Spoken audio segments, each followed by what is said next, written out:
একজন আল্লাহওয়ালা বাদশা, উনি যাচ্ছেন পাখি শিকার করার জন্য।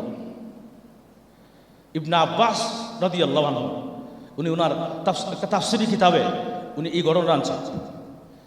ইবনে আব্বাস বলেন, আগের যুগের বাদশা পাখি শিকার করতে গেছে ছদ্মবেশে। পাখি শিকার করতে গিয়ে রাত্র হয়ে গেছে। আরে এখন কই যাবো আবার এত রাত্রে, আগে তো আর গাড়ি আসছিল না। তে পাখি শিকার করতে গিয়ে এখন কই থাকবে, রাত্র হয়ে গেছে, রাত্র প্রায় গনায় গেছে, সন্ধ্যার কাছাকাছি। দেখে যে জঙ্গলের পাশে একটা বাড়ি আছে, ঘর আছে। উনি ঘরে সালাম দিল, আসসালামু আলাইকুম। ওয়ালাইকুম সালাম। কে? আমি একজন মুসাফির। বাদশা পরিচয় দেয় নাই। কি দেয় নাই? আমি একজন মুসাফির। আচ্ছা আসেন। এইবার ও মেজবান লোক, খুব খুশি হয়েছে, যাক একজন মেহমান আসছে।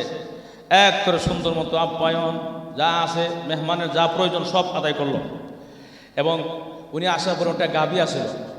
এই গাভী ওনার সামনে দহন করতেছে, বাদশার সামনে। বাদশা উনি তো জানেন, উনি যেন মুসাফির, মুসাফিরের সামনে দহন করতেছে। এত দুধ দিছে একটা গাভী। তাফসীরি কিতাবে লেখছে, ইবনে আব্বাস রাদিয়াল্লাহু আনহু বলেন যে একটা গাভীর মধ্যে 30টা গরুর দুধ দিছে। বরকতের মালিককে। এটা আমরা মাথা ধরে না, আমরা মাথা ধরো না, কিন্তু মাথা ধরুক আর না করুক, ইবনে আব্বাস রাদিয়াল্লাহু আনহু রাসূলের সাহাবী, জিন্দেগি তো মিথ্যা কথা বলবে। এখন এই এত দুধ দিকা বাদশা মনে মনে কয়, এটা আমার যেমন দখল করতে হবে, কথা বলা আমার যেই কোনো মূল্য এটা দখল করতে হবে। মনে মনে ভাবতেছে যে এই গাভীটা যেই কোনো মূল্য আমার বাড়িতে নিলে পরে 30টা গরুর দুধ দেয়, এটা নিতে পারলে বেটা আমি সহ আমার যারা আছে মন্ত্রী সভা সবাই খেতে পারবো ডাটে, কথা বলা। বাস মনের মধ্যে কল্পনা এসে বসছে, দখল জুলুম করা, কথা বলা। জুলুম করার নিয়তটা খালি আইছে, এখনো করে নাই। তো তাকলো এই অবস্থা। পরের দিন আপনার এটা এই খাওয়া দাওয়া করে চলে গেছে, মানে ওনার উদ্দেশ্য চলে গেছে। তো এখন তো কল্পনা গাভীটা কেমনে আনবো, গাভীটা কেমনে আনা যায়, এটা আনতে পারলে আমি কামিয়াব। কারণ আমি বাদশা, আমি পরিশোধ দিলে পরে এর কি আর থাকবো, কথা বলা। আমি বাদশা পরিশোধ এর পাজামা করবো, গাভী এমনি দিয়ে লাগবো, কথা বলা। তো পরের দিন আবার রওনা করছে ওই জঙ্গলে। সন্ধ্যা হয়ে গেছে, বাহানা করে আমি কি মুসাফির, আমি আসছি আবার দুর্দুবইরা একটু দেখা যাবো। জি আচ্ছা আসেন। তো দেখা যায় সন্ধ্যা যখন গনায় আসছে, উনি বাড়িতে গেল। বাড়িতে যাওয়ার পরে এখন এই অবস্থা, ওই মালিক দেখলো যে গাভীটা আসছে, গনায় আসছে, সন্ধ্যার লগে গাভীও বাড়িতে চলে আসছে। এখন বালতি নিয়ে গেছে দুধ দহন করতে। দেখা যায় একটা গাভী যা দুধ দেয় তার থেকে আরো কম হয়েছে, কথা বোঝেন আপনারা। গতকালকে গাভী দোয়াইছে, 30টা গরুর দুধ দিছে, আর একদিন পরই দেখা যায় গাভী দহন করতে গেছে, একটা গরুর দুধ পর্যন্ত পর্যাপ্ত আসে না। এখন এই অবস্থা, বাদশা সব দেখতেছে, বাদশা বড় ছোট হয়ে গেছে।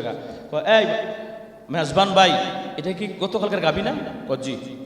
তো গতকাল দেখলাম এত দুধ দিল, 30টা গরুর দুধ দিল, আজকে দেখা যায় এক ফোঁটা দুধও নাই। কারণটা কি একটু বলবেন? এমনি মেজবান বলতেছে, গরুর মালিক বলতেছে, মনে হয় আমাদের দেশের বাদশার ভিতরে গন্ডগোল আছে। সুবহানাল্লাহ বলতেন না? বাদশা যখন জুলুম শুরু করে দেয়, বাদশা যখন, দেশের সরকার যখন জুলুম শুরু করে দেয়, তখন জনগণের এমন দুর্গতি হয়। এখন এই অবস্থা, বাদশা তো ভিতরে কলসি মারছে, কলজিয়া, কথা বলা। কারণ আমি তো বাদশা হেতু জানে না, জানাই মুসাফির, কথা বলা। হাই জুলুম তো করি না, খালি নিয়ত করছি আমি, কথা বলা। আমি তো জুলুম এখন হয়তো গরুটা নেই নাই জোরে, নিয়ত করছি যে গাভীরটা আমার যে কোনো মূল্যে নেওয়ার দরকার, কিন্তু নিয়ত দেখালি করছি, নিয়তের প্রভাব পেতে হয়েছে। মনে করতেছে ঠিক আছে। উনি এদিন রাত্রে থাকছে, থাকার পরে সকালে আবার চলে গেছে। 2 দিন পরে আবার আইসে, দেখি গাভীর খবর কি, মানে আবার আগে 2 দিন আগে আবার আগে দ্বিতীয় জন্য চলে গেছে। বাড়িতে গিয়া নামাজের সেজদা করে এমন কান্দা দিছে বাদশা, আল্লাহ এটা একমাত্র আমার বদ নিয়তের কারণে, কথা কন প্রভু, আমি তো জুলুম করার নিয়ত মাত্র করেছি, আমি এখনো জুলুম এরকম ভাবে শুরু করি নাই, মাত্র জুলুমের নিয়তটাই মাত্র করলাম। এতে করে দেখা যায় গরুর দুধটা কমে গেল, গাভীর দুধ কমে গেল।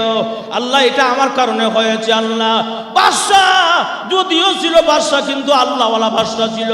এই অবস্থা দেখা যায় এরকম ভাবে, এরকম দুইটা হাত বাড়াইয়া শেষ সাথে আল্লাহর কাছে কান্দে, প্রভু গো, ও আমার আল্লাহ, ও আমার মালিক, ও আমার বাদশাহ। আমি হলাম দুনিয়ার বাদশাহ, আপনি উভয় জাহানের বাদশাহ। কথা বলা, আমি হলাম একটা রাষ্ট্রের বাদশাহ, দুইটা রাষ্ট্রের বাদশাহ, আপনি তামাম জাহানে কুল কায়নাতের বাদশাহ। ওগো প্রভু, আমি অপরাধ করেছি গো আল্লাহ, এমন জুলুমের নিয়ত করে আল্লাহ তোমার কাছে ওয়াদা করলাম গো, তওবা করলাম গো, আর জীবনে এমন অন্যায় করব না। মেহেরবানি করে আমার তওবারে কবুল করে তার গাভীর মধ্যে দুধ চালু করে দাও। ভাইয়ের আমার কিতাবে লেখে এই অবস্থা বাদশাহ যখন নাকি এরকম ভাবে কয়েকদিন পরে আবার রওনা করলেন, দেখি রে তওবা যে করলাম আল্লাহ কবুল করছেনি। সুবহানাল্লাহ জোরে কর। তওবা করলাম যে আল্লাহ কবুল করছে কিনা আমি একটু খোঁজ খবর লইয়া দেওয়া দরকার, তার গাভীর কি খবর। এখন এই অবস্থা বাদশাহ আবার রওনা করেছে। যখন সন্ধ্যা হয়ে, সন্ধ্যা কাছায় যায়, সন্ধ্যা গনায়া যায়, আবার আগের মতোই গা, আসসালামু আলাইকুম ভাই, আমি আজকে বিপদে হইরে আপনার কাছে আসছি। আসলে বিপদ না, কথা বলা গেছে তো একবার লেগে, কথা কনা আজকে আমি আসছি আপনার কাছে, আজকে বিপদে বইরা। এমনি আসেন, অসুবিধা নাই। ওই লোকটা আবার মেহমান প্রিয়। সুবহানাল্লাহ। কিন্তু আমরা সমাজের লোকেরা আছে, মেহমান দেখলে দূরে বেলায়, মেহমান দেখলে আর দরজা খুলে না, আধা ঘন্টা 1 ঘন্টা দাঁড়ায় থাকে, দরজা খুলতে মন চায় না। আল্লাহ রসুল বলেন, যদি তোমরা আমার কাছে থাকতে চাও মেহমানের কদর করিও, মেহমানের সম্মান করিও। মেহমান গেলে দরজা খুলতে চায় না, কোন গরিব দেখলে দরজা খুলতে চায় না। আল্লাহ রসুল বলেন, আমি নিজেও ছিলাম এতিম, গরিব, আমার মাও নাই, বাবাও নাই, ভাই নাই, বোন নাই, কেউই নাই, আমি গরিব। যারা আমার গরিবকে সম্মান করবে আমি নবীরে সম্মান করলাম, যারা আমার গরিবকে দমক দিবে আমি নবীরে দমক দিব। দিন দেওয়া হইল ফাআম্মাল ইয়াতীমা ফালা তাকহার। আল্লাহ বলেন, যারা এতিমকে দমক দিবে তাদের জন্য ধ্বংস অনিবার্য। এই জন্য ভাইয়েরা আমার, এই অবস্থা দেখা যায় বাদশা এরকম ভাবে, ওই লোকটা মেহমান প্রিয় ছিল। আসেন আসেন, বসেন, যা যা লাগে সব গ্রহণ করেন। এখন এই অবস্থা যখন বালতি নিয়ে গেছেন দুধ দহন করার জন্য, বাদশাও কয় এখন দুধ লাগছে দেখার, দেখি কি করে। এই মালিক, গাভীর মালিক যখন বালতি নিয়ে গেছেন দুধ দহন করার জন্য, বিসমিল্লাহ বলে যখন দুধ দহন করা শুরু করে দিয়েছে, ভাইয়েরা আমার, ইবনে আব্বাস রাদিয়াল্লাহু আনহু বলেন যে আল্লাহর কসম, প্রথম দিন যে দুধ দিয়েছিল তার চাইতে আরো বেশি দুধ দেওয়া শুরু করেছে। বাদশার বুঝার বাকি নাই, এটা আমার কারণে। এমনি বাদশা বলে, মালিক, গাভীর মালিক, মেজবান, আজকে জানতে চাই গাভী দুধ এমনি কেমনে হইল।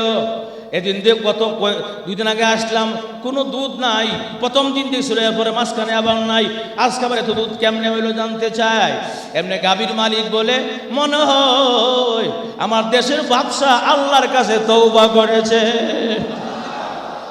মনে হয় আমার দেশের বাদশা আল্লাহর কাছে তওবা করেছে, জুলুম শিকার ছেড়ে দিয়েছে, নির্যাতন ছেড়ে দিয়েছে, অত্যাচার ছেড়ে দিয়েছে। ভাইয়েরা আমার, এমনি দেখা যায় এই অবস্থায় বাদশা তখন আর পরিচয় গোপন রাখে না। এমনি বলে, এ মেজবান, ও গাভীর মালিক, আমি কোনো সাধারণ মুসাফির নয় রে, আমি হলাম তোমার এই দেশের বাদশা। জোরে কন্যা সুবহানাল্লাহ। আমি এরকম নির্যাতন করি নাই, জুলুম করি নাই, অত্যাচার করি নাই, মাত্র নিয়ত করছিলাম, সুবহানাল্লাহ, খালি নিয়ত করছিলাম তোমার গাভীটাকে আমি গ্রহণ করে নিব, গাভীটাকে আমি দখল করে নিব, আমার অধীনে আমি নিয়ে যাব, গাভীটাকে নিয়ে যাব। এই নিয়ত করার প্রভাবটা যদি এত হয়, যারা বাস্তবে জুলুম করতেছে তাদের অবস্থাটা কি হবে?